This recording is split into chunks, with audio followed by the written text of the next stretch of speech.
Hey, Henry and William. Here's a book that's part of a series written by a woman named Laura Ingalls Wilder.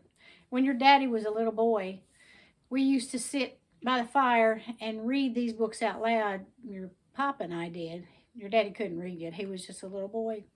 But somehow it always seemed to make him feel better, and he seemed like he maybe even went to sleep a few times while we were reading these. But this is a story about a woman and her family, and she lived out in the pioneer days in the United States, out in the Middle West, and about things they did when they were all together when she was growing up.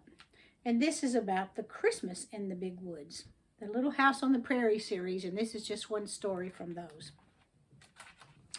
The inside looks like a check tablecloth. I thought that was kind of neat. I think that may be what the curtains in their house look like. So this is My First Little House Books, Christmas in the Big Woods by Laura Ingalls Wilder. This first page, you can see the little house back here and a big rabbit. And there was a lot of snow because they lived in the woods for sure before there were many other houses close to it. Once upon a time, a little girl named Laura lived in the big woods of Wisconsin in a little house made of logs. That's a lot of snow. You can see little tracks from the rabbits in there too. Oh, look, it looks like the front of the book, tablecloth. Laura lived in the little house with her ma, her pa, her big sister Mary, her little sister Carrie, and their good old bulldog, Jack.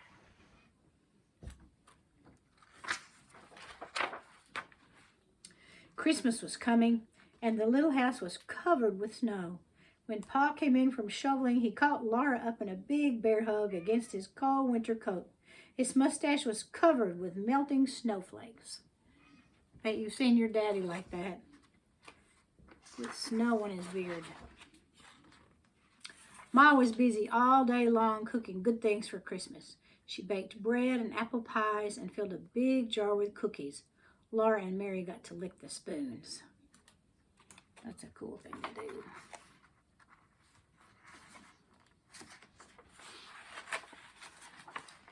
Ma and Pa showed Laura and Mary how to make molasses candy by pouring hot sugar and molasses syrup into pans of snow. The syrup hardened at once and turned into candy. Laura and Mary could eat one piece each, but the rest was saved for Christmas Day. They made them into squiggles and hearts and all kinds of funny shapes. The day before Christmas, Aunt Eliza, Uncle Peter, and cousins Peter, Alice, and Ella came to visit. Laura and Mary heard sleigh bells ringing, and then a big bobsled came out of the woods. Aunt Eliza, Uncle Peter, and the cousins were inside covered up with blankets. In the snow, that's the only way to go, is on a big sleigh or a sled. When everyone came inside, the little house was filled to the seams. Jack ran around in circles, barking happily. Now there were lots of children to play with. They all look pretty happy. I guess they're all sleeping there together, too. They don't have that much room.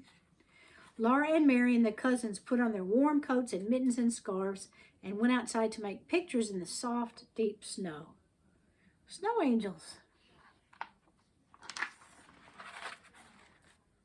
They played so hard that when night came, they were too excited to sleep. But they knew they must, or Santa Claus would not come. So they hung their stockings by the fireplace, put on their red flannel nightgowns, and went to bed.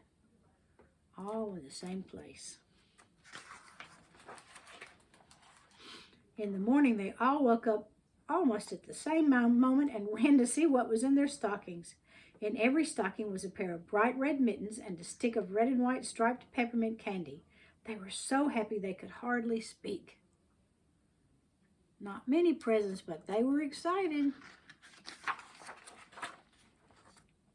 But Laura was the happiest of all. In her stocking was a beautiful rag doll with black button eyes and a pink and blue calico dress.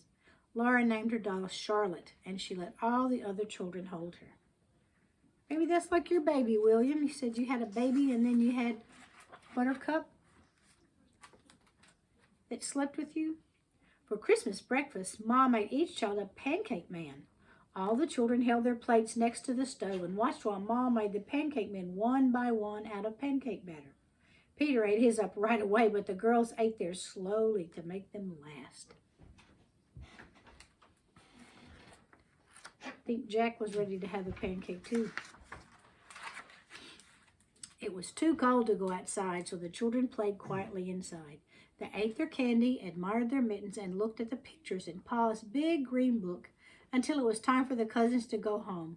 Laura held Charlotte in her arms the whole time.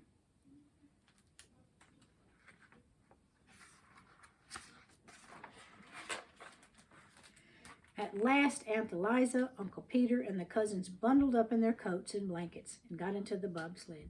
Goodbye, they called, and off they went into the woods. In a little while, the happy sound of sleigh bells was gone, and Christmas was over. But what a happy Christmas it had been. When people could visit each other. And there is Charlotte the doll, and she bit part of her peppermint off. A good Christmas book. Happy Christmas. We love you. Bye.